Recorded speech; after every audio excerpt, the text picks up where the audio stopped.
So to answer this question, what are communication skills? I'm going to give you the skills that employers are looking for, which I distilled from several online sources. I'll put those references in the description below this video. These top 10 skills are the ones that appear most frequently across those lists. So these are in no particular order, and some of them overlap. I just listed them in a way that made sense to me, but I'm still going to count it down for dramatic effect. Collectively, the list answers the big question, what are communication skills? Number 10 is public speaking and presentation skills. This is probably the most recognizable communication skill of all time. It could be a big presentation or speech, but it could also mean standing up to share a 3-minute message in front of a small group at a meeting.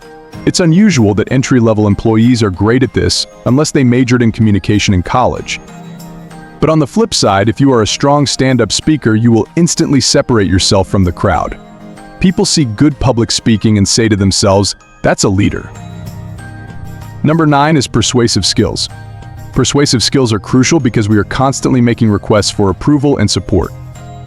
The most effective persuasive communication usually involves explaining to listeners that there is some need or problem and then asking them to support your proposed solution.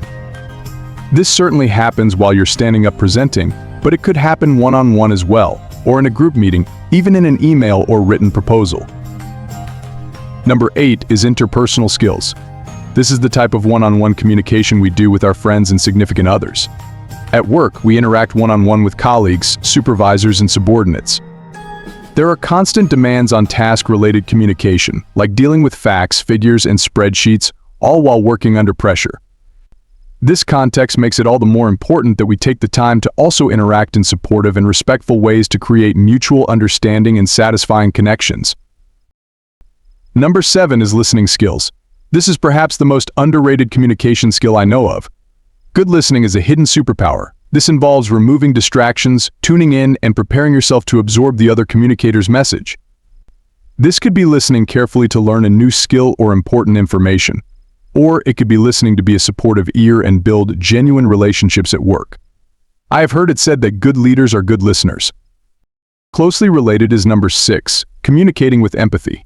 This cuts across all communication contexts. Empathy is our ability to put ourselves in the other person's shoes to feel what they might be feeling. That empathy helps us understand where people are coming from, and it builds trust. When we care and keep other people's interests in mind, we are very likely to create more helpful outcomes. 5 is providing and accepting feedback. As a supervisor, you will have to provide your employees with feedback to help them develop.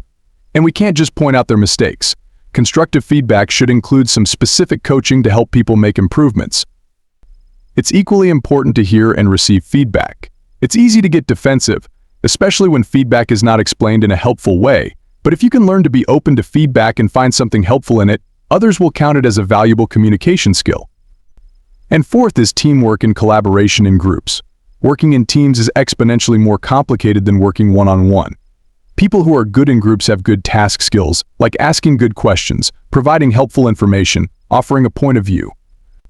And relationship dynamics are also important, like encouraging and supporting others and staying positive.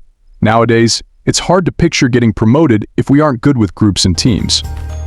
3 is nonverbal communication skills. And this isn't a separate skill, it overlaps all the others we've mentioned. Still, our nonverbal communication creates a powerful impression on others. Our nonverbals give off a vibe that shades everything we say and do. I know a guy who frequently rolled his eyes and made frustrated facial expressions at meetings, and his supervisor finally talked to him about it, and he honestly didn't even realize he was doing it. Our nonverbal communication and body language can be so automatic, but like the others on the list, we can make improvements with some self-awareness and practice.